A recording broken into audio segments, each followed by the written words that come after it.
Labvakar, skatītāji un klausītāji.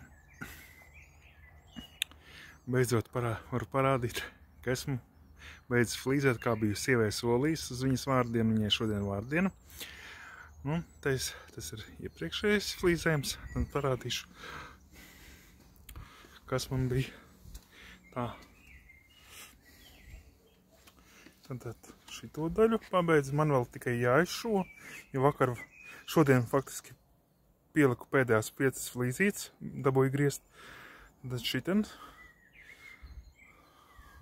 pieflīzē aiztaisīju, tad špaktelēju ciet. Var redzēt plaisas. Vienkārši flīžu līme. Viņa elastīgāk, redzēsim. Gribēju it kā nokrāsot, jau saka, ka nevajag, tāpat labi sajiet, bet nu,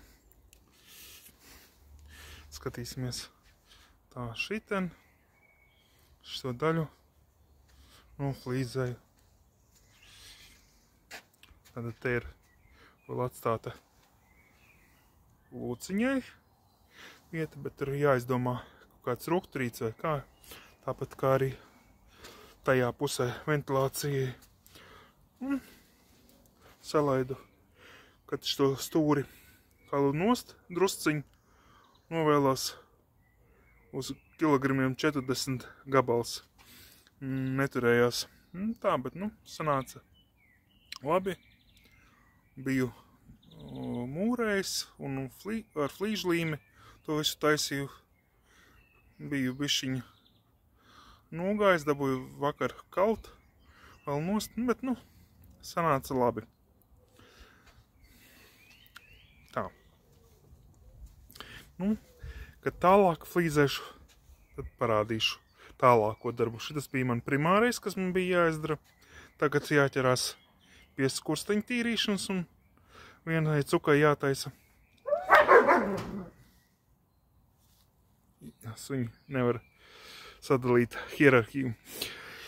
Nu, lūk, nu, to es nerādīšu.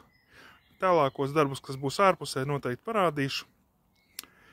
Bet tas nebūs iespējams tik drīz, bet, nu, kad sanāks vēl citi darbi, kas ir jāizdara lauku īpašumā, ar trimmeri jāpastrādā un tādi. Nu, tad visiem jauku vakaru, kam nav grūti abonē.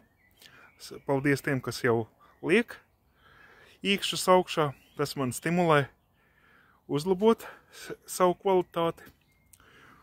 Un uz drīz tikšanos. Visu jauku!